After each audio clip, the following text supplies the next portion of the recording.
सुब्रत पाठक का बयान भी आपने सुना होगा। सुब्रत पाठक के बयान पे क्या कहेंगे? अगर नेपाल जैसे हालात अगर बनते हैं तो राहुल गांधी और दूसरी तरफ सपा सुप्रीमो अखिलेश यादव दोनों टारगेट पर होंगे। इस तरीके की बात की और दौड़ा दौड़ा कर मारे जाएंगे, इस तरीके की बातें का साफ यही कहना है कि बॉर्डर की जो सिक्योरिटी है वो कहीं ना कहीं खतरे में है। अमित शाह गृह मंत्री हैं, राजनाथ सिंह रक्षा मंत्री हैं और घुसपैठिए आ रहे हैं तो कहीं ना कहीं इनकी शह पर आ रही है, कहना चाहता है। पिछले 10 सालों में सिर्फ इन्होंने 4000 घुसपैठिए भारत सरकार ने विदेशों को वापस किए हैं। वहीं यूपीए ने 10 साल में 90,000 घुसपैठिए वापस किए। ये सिर्फ और सिर्फ हिंदू मुस्लिम की राजनीति कर रहे हैं। घुसपैठिए इनका मुद्दा ही नहीं है। तो सबसे पहले गृह मंत्री जिम्मेदार है भारत सरकार का, उसे इस्तीफा देना चाहिए।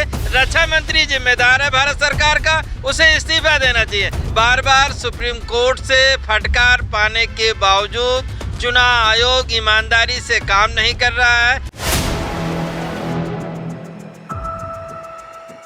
4 PM न्यूज़ नेटवर्क में आप सभी का स्वागत है। मैं हूँ क्षितिज कांत।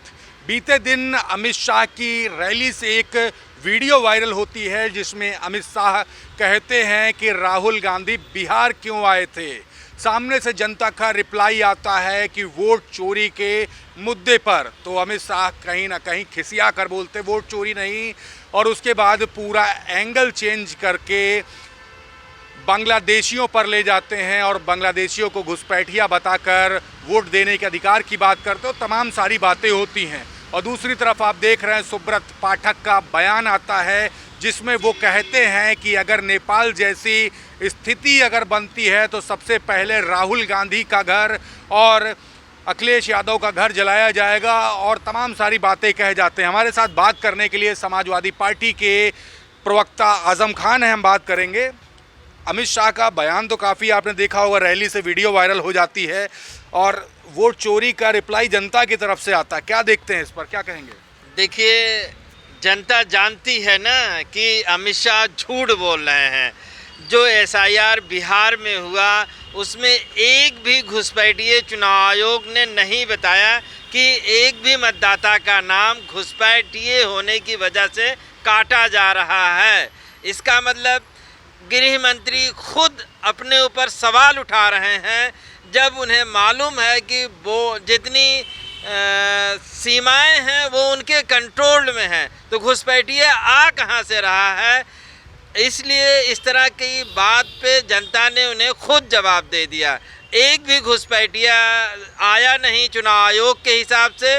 और जो आंकड़े हैं पिछले 10 सालों में सिर्फ इन्होंने 4000 घुसपैठिए भारत सरकार ने विदेशों को वापस किए हैं। वहीं यूपीए ने 10 साल में 90,000 घुसपैठिए वापस किए थे। इसका मतलब घुसपैठिए को लेके सीरियस कौन था? वो यूपीए सरकार थी। ये सिर्फ और सिर्फ हिंदू मुस्लिम की राजनीति कर रहे हैं। घुसपैठिए इनका मुद्दा ही नहीं है।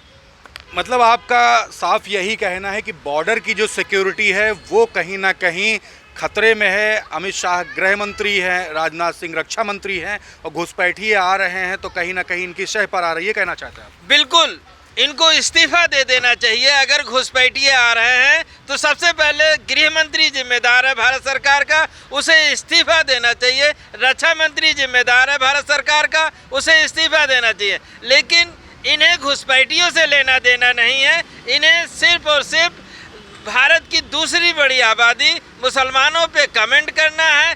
ये नहीं समझते हैं अगर मुसलमान भारत का अनपढ़ रह जाएगा, जाहिल रह जाएगा, नंगा भूखा रह जाएगा तो जो इनका विकसित भारत का सपना है वो पूरा नहीं हो सकता।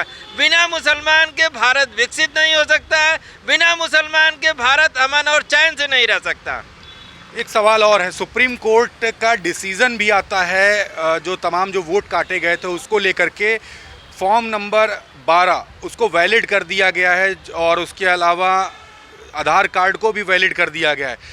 उसके बाद इस तरीके का बयान आना अपने में सवाल खड़ा करता है। आप कैसे देखते हैं? देखिए, चुनाव आयोग भाजपा के एजेंट के तौर पे काम कर रहा है। बार बार सुप्रीम कोर्ट से फटकार पाने के बावजूद चुनाव आयोग ईमानदारी से काम नहीं कर रहा है। आरोप विपक्ष चुनाव आयोग पे लगाता है, उसका जवाब भाजपा देती है। इससे आप समझिए कि भाजपा और चुनाव आयोग के बीच कितनी गहरी साठगांठ है। बिल्कुल SIR कायदे से नहीं हुआ है। अगर कायदे से एसआईआर होता तो जो मतदाता 65,000 मतदाता का नाम काटा गया वो काटा नहीं गया होता और चुनाव आयोग को वो नाम जोड़ने पड़ेंगे। आज नहीं कल, कल नहीं परसों वो नाम जोड़ने पड़ेंगे। वो वैध मतदाता हैं, कहीं से घुसपैठिए नहीं हैं, कहीं से उनका नाम काटने का कोई अधिकार चुनाव आयोग को नहीं है। सुब्रत पाठक का बयान भी आपने सुना होगा। सुब्रत पाठक के बयान पे क्या कहेंगे? अगर नेपाल जैसे हालात अगर बनते हैं तो राहुल गांधी और दूसरी तरफ सपा सुप्रीमो अखिलेश यादव दोनों टारगेट पर होंगे। इस तरीके की बात की और दौड़ा दौड़ा कर मारे जाएंगे। इस तरीके की बातें आम हो चुकी है। सोशल मीडिया पे इस तरीके की बातें लिखी जा रही हैं। सुब्रत पाठक अपना मानसिक संतुलन खो चुके हैं, क्योंकि सबसे पहले शायद वही दौड़ाए जाने वाले हैं। और भारत का युवा बेरोजगारी से परेशान है, कानून व्यवस्था में लगातार उसके साथ उत्पीड़न हो रहा है, कस्टोडियल डेथ हो रही है। अभी हरदोई में आप देखिए, हमीरपुर में देखिए, प्रयागराज में देखिए, कई युवाओं की पुलिस कस्टडी में हत्या हो जाती है। तो इसलिए वो मानसिक संतुलन खो चुके हैं। भारत के युवा आक्रोशित है और आक्रोश हमेशा सत्ता के खिलाफ होता है, विपक्ष के खिलाफ नहीं होता है। शायद उनका मानसिक संतुलन अच्छा नहीं है।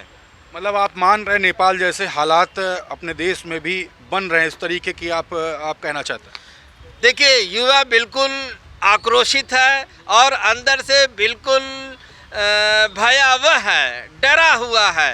वो समझ नहीं पा रहा है कि आखिर भारत सरकार कर क्या रही है। ना उसे नौकरी मिल रही है, ना उसे बोलने की आज़ादी है, ना उसे चलने की आज़ादी है, ना वो अपने विचार व्यक्त कर पा रहा। सोशल मीडिया पे अगर कुछ लिख देता है तो भी एफआईआर हो जाती है।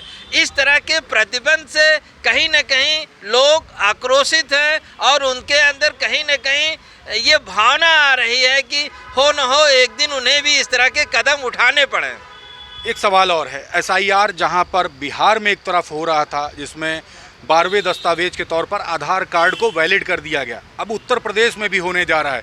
और उससे पहले आम आदमी पार्टी के राज्यसभा सांसद संजय सिंह तमाम बार आवाज़ उठाते हैं और कई ऐसे गांव हैं जहां पर बताते हैं एक घर में कहीं पे 243 वोटर हैं, कहीं 185 वोटर हैं और बात तब बढ़ जाती है कहीं पर 4000 वोटर है एक घर में, वो साबित कर देते हैं दस्तावेजों के तौर पर। तो जब एसआईआर अपने उत्तर प्रदेश में आ रहा है, 2027 में चुनाव है, उससे पहले स्थिति क्या सोच रहे हैं और चुनाव तक के क्या स्थिति बनती दिखाई दे रही है? देखिए, चुनाव आयोग को भाजपा के एजेंटगिरी से हटना होगा और एसआईआर अगर करना है तो ईमानदारी से करना होगा। इस तरह से नहीं करना होगा कि एक एड्रेस पे 4200 मतदाता हैं। अभी एक सूची आई है, एक एड्रेस पे 4200 मतदाता हैं। कुछ दिन पहले बनारस की एक सूची आई थी, एक पिता के नाम पे 50 लोग रजिस्टर्ड हैं। पिता एक है और 50 मतदाता हैं। तो क्या ये संभव है? ये सब गड़बड़ियां हैं। विपक्ष तथ्यात्मक गड़बड़ियां जो बता रहा है। समाजवादी पार्टी के राष्ट्रीय अध्यक्ष माननीय अखिलेश यादव ने 18,000 शपथ पत्र दिए थे। उस शपथ पत्र में सिर्फ 14 शपथ पत्र का जवाब दिया गया। बाकी शपथ पत्रों का जवाब ना देके सिर्फ ये कहना कि विपक्ष गलत आरोप लगा रहा है। जब हम गंभीर आरोप, तथ्यात्मक आरोप लगा रहे हैं तो चुनाव आयोग से ये उम्मीद होती है कि वो तथ्यों के साथ जवाब दे, लेकिन चुनाव आयोग तथ्यों के साथ जवाब नहीं देता है, भाजपा जवाब देने आती है। इससे ये साबित होता है कि चुनाव आयोग भाजपा का एजेंट है। बहुत बहुत धन्यवाद। तो आप आजम खान जो समाजवादी पार्टी के तेज तर्रार प्रवक्ता हैं, उनको सुन रहे थे। अमित शाह का बीते दिन रैली से एक वीडियो क्लिप वायरल होती है जिसमें अमित शाह पूछते हैं बिहार की जनता से कि राहुल गांधी यहाँ पर क्यों आए थे, उनका एजेंडा क्या था, वो क्या मकसद लेकर आए थे। तो सामने से जो जनता जो आती है उस रैली में समर्थन में भारतीय जनता पार्टी के, वो कहती है वोट चोरी जैसे मुद्दे पर आई थी और सामने से अमित शाह का रिप्लाई आता है वोट चोरी नहीं, और तमाम सारी चीज़ें बांग्लादेशियों के ऊपर और घुसपैठियाँ लेकर के इस तरीके से रख दी जाती है, जिसका काउंटर किया है और साफ कहा है कि अगर घुसपैठिए अगर आ रहे हैं अपने देश में तो कहीं ना कहीं वो भारतीय जनता पार्टी या फिर सरहदों की चूक पर है। तमाम सवाल ऐसे खड़े किए हैं और साथ ही साथ एसआईआर जैसा जो मुद्दा है जो उत्तर प्रदेश में आ रहा है उसको लेकर के भी तमाम सारी बात कही है। इससे अलग अगर बात करें तो सुब्रत पाठक का बयान काफ़ी सोशल मीडिया पर वायरल है, उसको भी काउंटर किया है। रिपोर्ट कैसी लगी कमेंट बॉक्स में लिखें और जुड़े रहें 4 PM न्यूज़ नेटवर्क के साथ। अगर आपके भी कोई सवाल है, सवाल ज़रूर लिखते रहें और वीडियो जितना ज़्यादा हो सके शेयर ज़रूर करें। मैं हूं क्षितिज कांत, कैमरा पर्सन शुभम के साथ 4 PM न्यूज़ नेटवर्क के लिए। धन्यवाद।